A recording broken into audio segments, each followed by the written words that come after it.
Hi. Hi, welcome to Otherwise Words, a YouTube channel dedicated to creative writing in all its bewildering aspects. My name is Marc Herman Lynch, and I am a student at the University of Calgary, a PhD student. I'm also a creative writer and now a vlogger. Woo! This series is called Impromptu, A2 Imprompt, where I take a creative writing prompt or something or other and within a 25-minute window try to craft something that is semi-decent. Obviously, this is not polished. Obviously, it's not finished. But we're trying to, in this channel or in this series, try to create something that is interesting and fun and, try to demystify the processes of writing. So if you're a writer, come and join me and let's produce some fun stuff together. Great. Bye. So essentially, this prompt is from Steering the Craft by Ursula K. Guin, and the exercise is called I Am Saramago, after the Portuguese writer Jose Saramago. And essentially, the goal of this exercise is to write a paragraph to a page, 150 to 350 words of narrative with no punctuation and no paragraphs or other breaking devices. Suggested subjects: people engaged in a hurried or hectic or confused activity, revolution, scene of an accident, first minutes of a sale. I have a few of his books here. Beep. I've only actually read Blindness. These other two I can't wait to get to. But essentially, I wouldn't say that Jose Saramago doesn't use punctuation necessarily, but he doesn't use dialogue quotation marks. He uses a lot of run-on sentences, these types of elements. And essentially, the reason why is because he thinks of writing in more of an oral storytelling way. So, for example, one of his a quote from him is that punctuation is like traffic signs. Too much of it distracted you from the road on which you traveled, right? And he also says, as you know, when we speak, we don't use punctuation. We pause to breathe.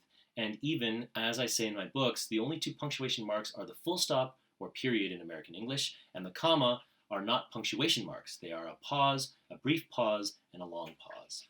In the end, as I often say, to speak is to compose music. Oh, also, a few other examples of this type of writing style. I do this a lot in my own kind of creative work, like my own free writing, but a few texts that I can just pull off the shelf that are examples of this or exemplars of this is Duck's Newburyport by Lucy Ellmann. I haven't completely finished this book. I've only read a little bit of it, but I believe the entire book is just one sentence.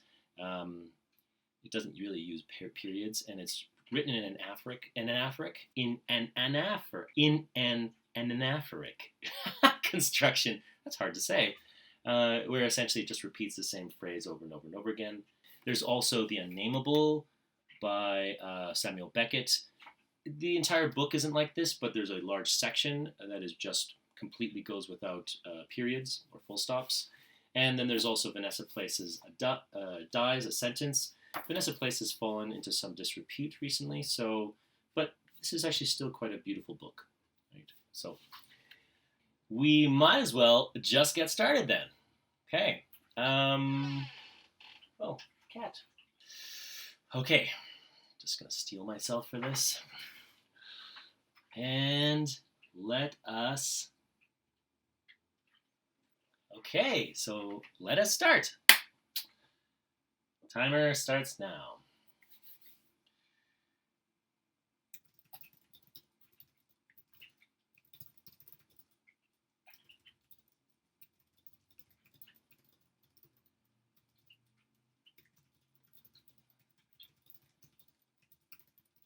Oh, this is getting really... Shoot. This is getting a little bit highfalutin already.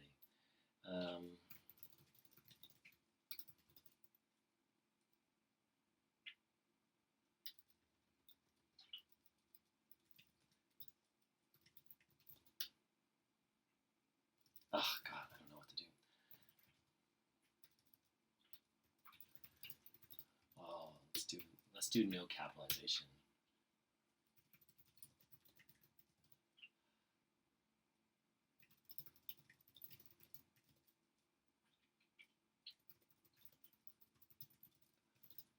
Oh.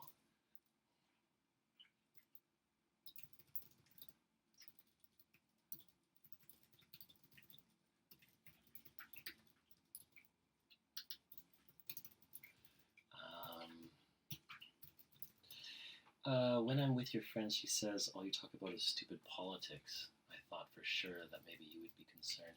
See, it's interesting, this construction here. Stupid politics, and I was sure. It's hard to differentiate between one structure and the next if you don't use punctuation. Although I am using punctuation. What we talk about is politics. Oh, there we go. Who wasn't? Oh, I mean, I can use punctuation. You know what? I'm going to use a little bit of punctuation, just like Jose Saramago. Who wasn't? Oh, although I don't want to use it in grammatical constructions. I want to use it in sound constructions and long pauses versus short pauses. Okay. That's all you talk. She says, here we go. When I'm with your friends, all you talk about is politics. Who was canceled and who wasn't canceled.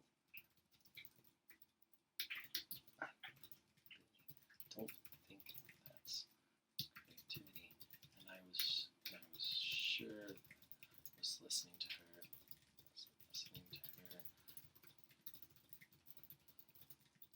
Considering the conversation, discussing where Helena,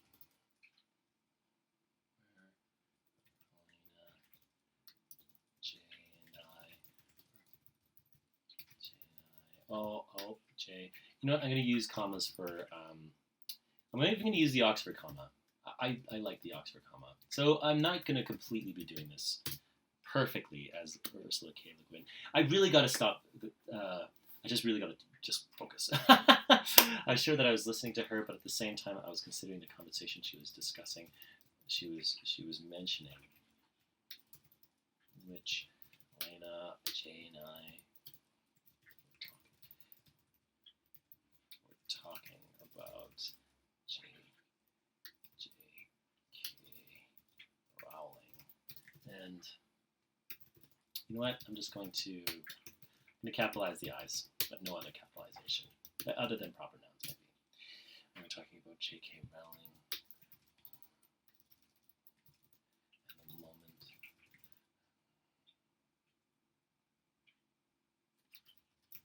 When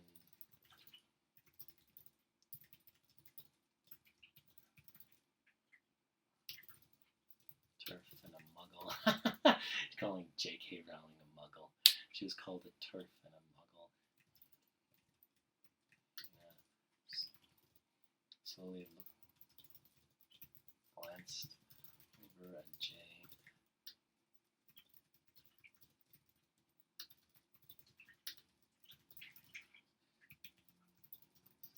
For having just gotten top surgery.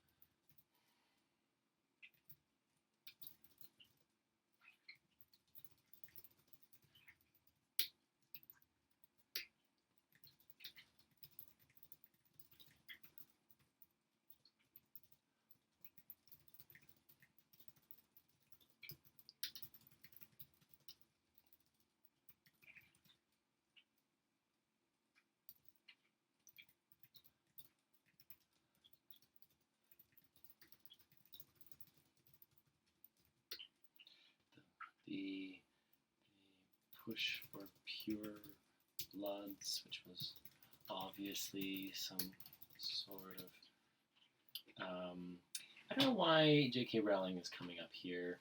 I really want to get away from it. But okay, this is the idea here is that it's going to be a conversation that turns into something that is fractured, but we don't know why it's fractured.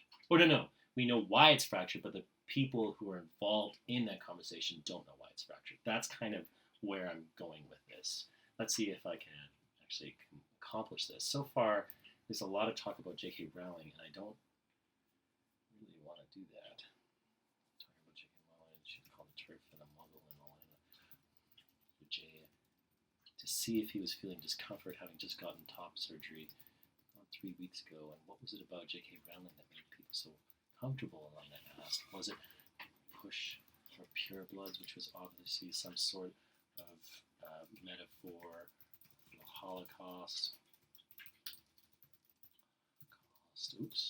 Holocaust. So, of course, she wasn't racist. And of course, she wasn't. Because she, of course she wasn't. Because I loved her. Because I grew up with her books, and they made me who I am. So of course she isn't racist. Maybe she's transphobic, Elena said, maybe,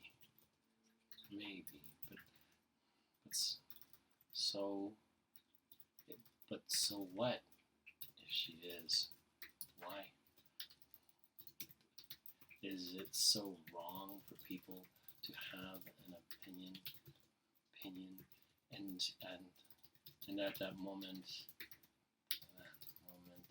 Elena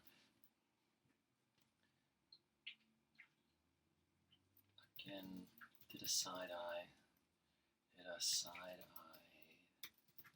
look at Jay to see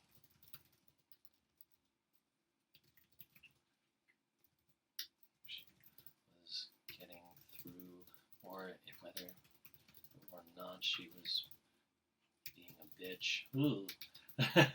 Bitch, or whether getting through, or whether or not trying to gauge whether or not she was being a bitch, or whether or not she was making sense. And Jay just didn't even nod or shake his head. Just looking at his plate of chips and hot dog.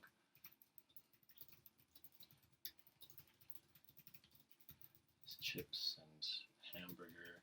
I don't want it to be suggestive there. Plate of chips and hamburger, as though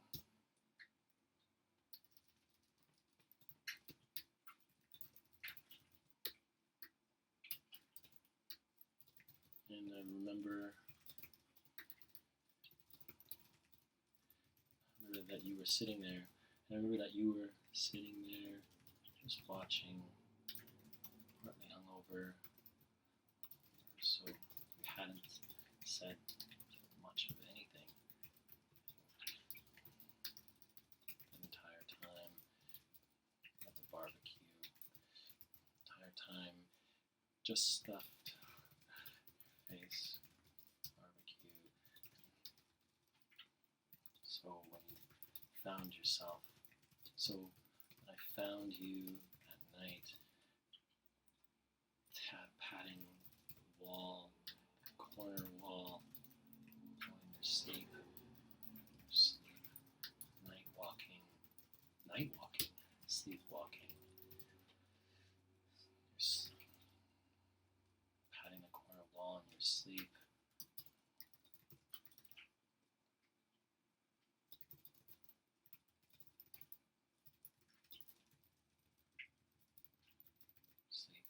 As though you were molding the corner. Night patting the wall in your sleep as though you were molding the corner. I woke you. I don't know if this is... Actually, I need to bring up the you who's becoming more formative here. There's a time when I couldn't quite tell whether you were concerned, I don't know what this first sentence is about. There was a time when I couldn't quite tell whether happy Why did I bring this? Whether you were able to tell when the minute hand. There we go. The difference between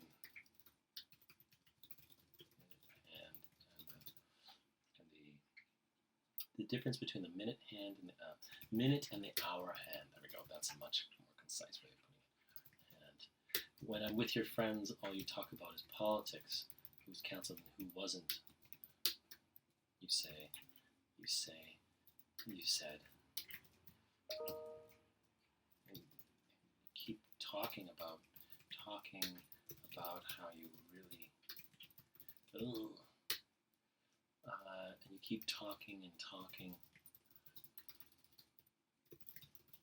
Oh, creativity, how a circle of creativity is all you really want. You and your friends just keep yammering on and on about some nonsensical Twitter conversation, and it's about all I can really do to pretend to care. I don't. That's not creativity. One, that's not creative. That's just you lying to yourself.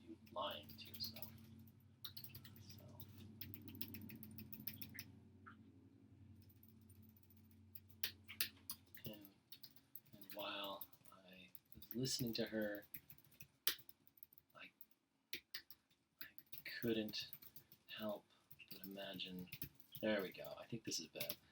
Imagine the conversation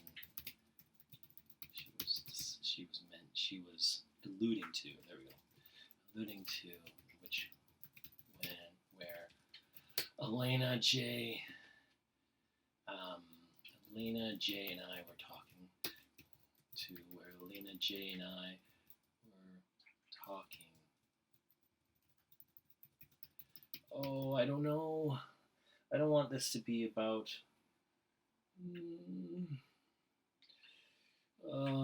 How about this? Actually, I know. Where Mahmoud, Jay and I were talking about J.K. Rowling, and the moment. Okay, there we go. I know. Mahmoud is the person who did this, so he's not. I don't know what this. Mahmoud. What did we eat at that? What did we eat? Baba ganoush, hummus, skewers.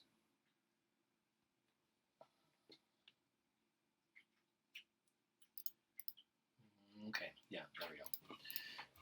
It's okay, it was pure blood. Obviously, it was a metaphor for the Holocaust. So, of course, she wasn't racist. Of course, she wasn't. Because I grew up with her books and they made me who I am. So, of course, she isn't racist. Maybe she's transphobic, Elena said. Maybe. But so what if she is? Is it so wrong for people to have an opinion? And at that moment, Elena again did a side-eyed look to Jay and see if he was getting through, trying to gauge whether or not she was being a bitch. She was a bitch. She was a bitch, or speaking truth, speaking truth, or speaking, or coming to a head, or no, speaking truth, or 9 minutes. Okay. But so what if she is? Is it so wrong for people to have an opinion? And at that moment, Elena again did a side-eye look at Jay to see if she was getting through, trying to gauge whether or not she was a bitch, or just speaking truth, or just speaking truth, or just trying to understand, or maybe needed to defend, or backtrack.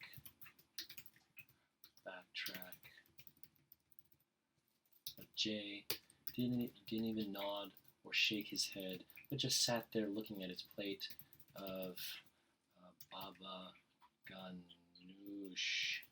Ah! I don't know how to spell baba ganoush. How do you spell baba ganoush? Baba ganoush. Ganoush. Oh, it's a U. There we go. Baba ganoush. Hummus. Hummus. And baba ganoush. Huh? What? Baba ganoush. Oh, I see. I think it's two words. Baba ganoush. Hummus. Is it? Yeah, looks like it is. Hummus and what's it called? Ah, skewers. Skewered beef. There we go. And I remember that you were sitting there just watching, partly hungover, so you hadn't said much of anything other than stuff your face with chicken, barbecue chicken that had been slow cooked over coals. So when I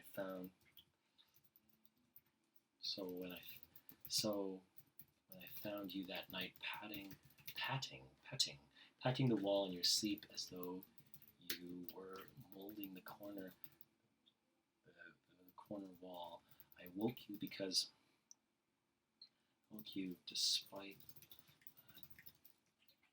you should never wake a sleepwalker.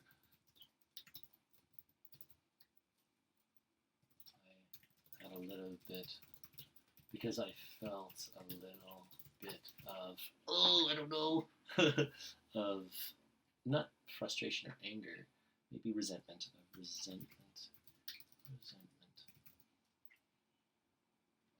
And half in a daze, you responded that you were looking for the door, and again, my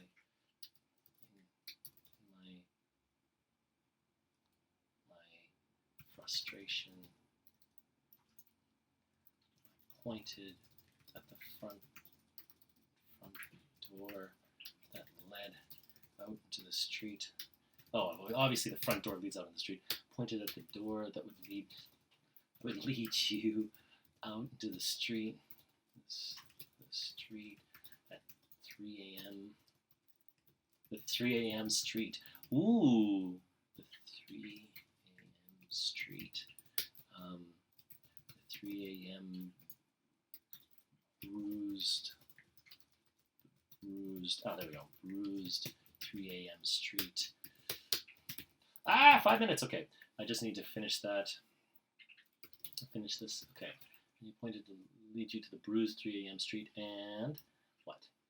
And that would lead you out into the bruised 3 a.m. street, and you said in a haze. Oh no, you already said that. You said not that door.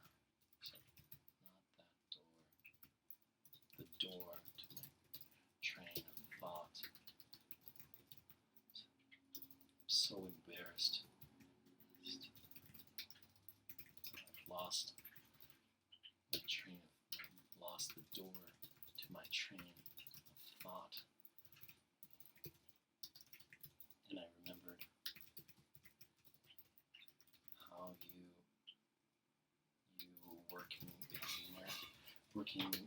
oh my god, working night shifts. Oh my god, shifts. The ward. How you, after working night shifts in the ward, always come home and tell me how you thought the people who, oh shit, people with somnambulism. Somnambulism. How do I not know how to spell this word? Somnambulism. Somnambulism. I thought the people with somnambulism were crazy. not like that.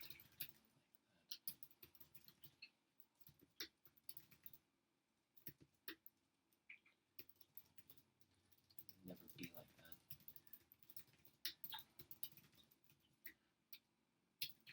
And all the while, get your train of thought. Door to your train of thought, which is forever closed, shuttered, broken, lost,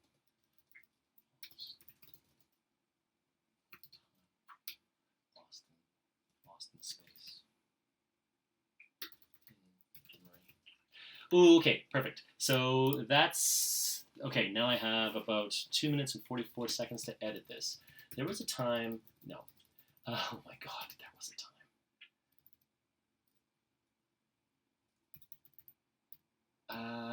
For the first. Oh, I couldn't quite tell whether you were able to. Oh my God, I couldn't tell whether you were able to differentiate between the minute and the hour hands.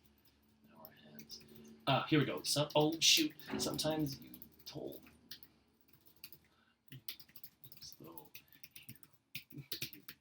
Okay, there we go.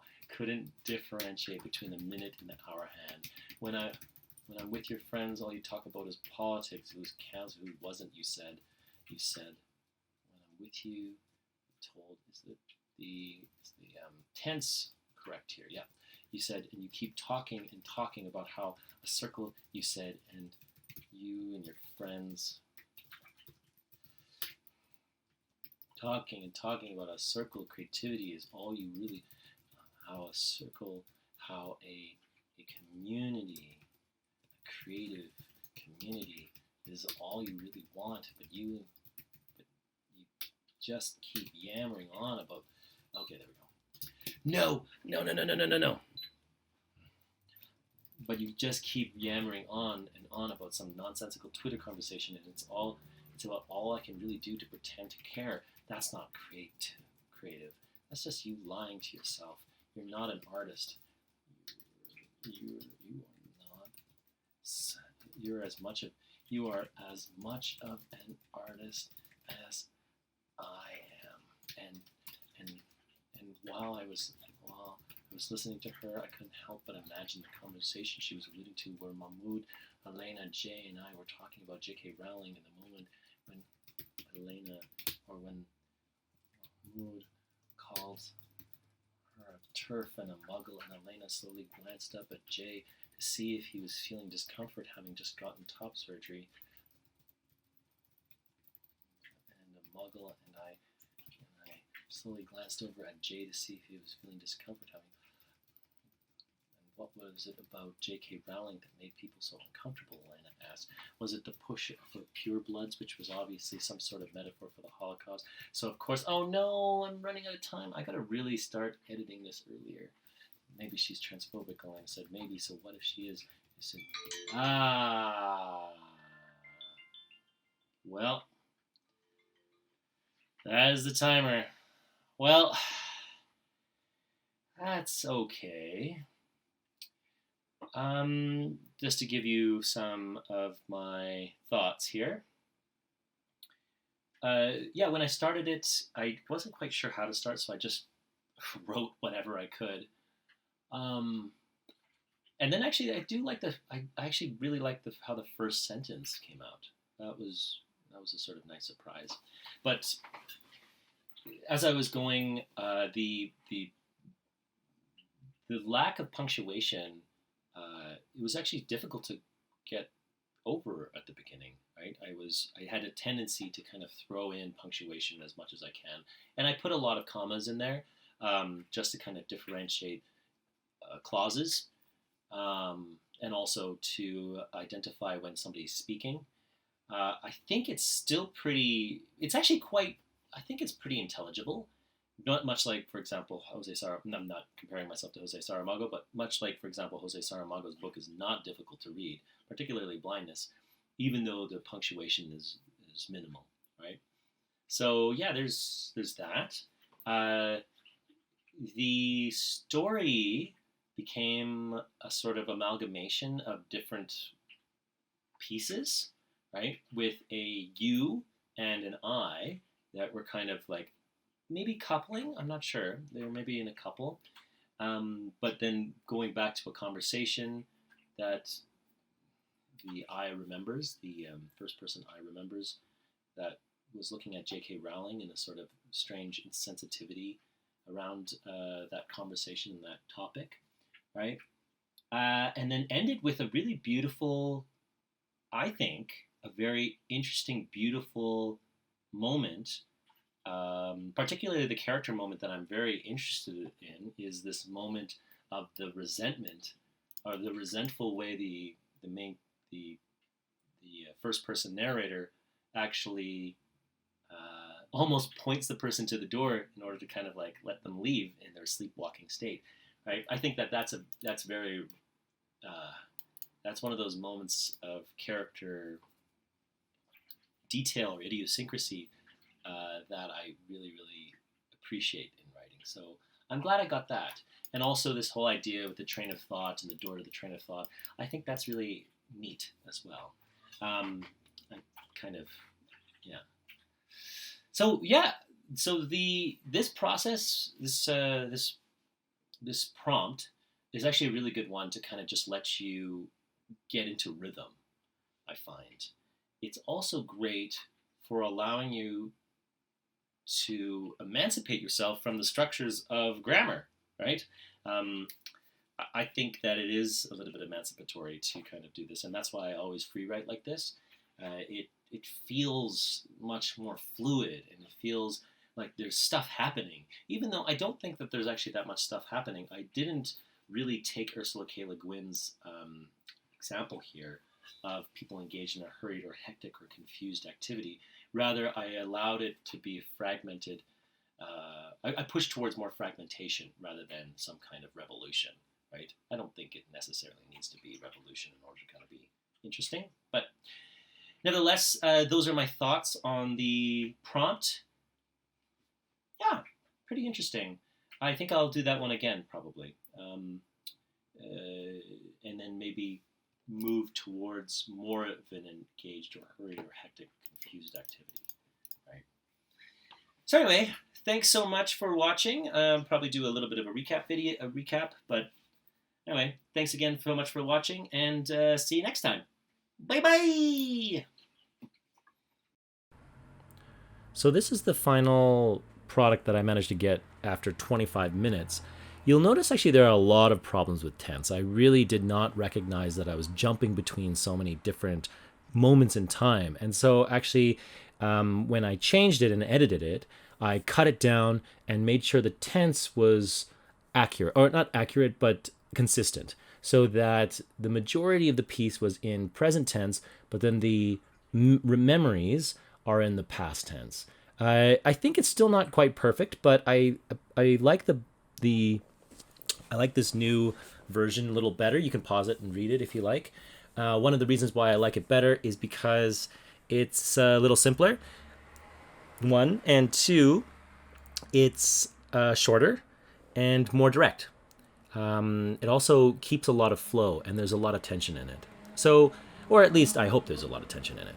Anyways, thanks again so much for watching, and I'll see you again soon. Bye-bye.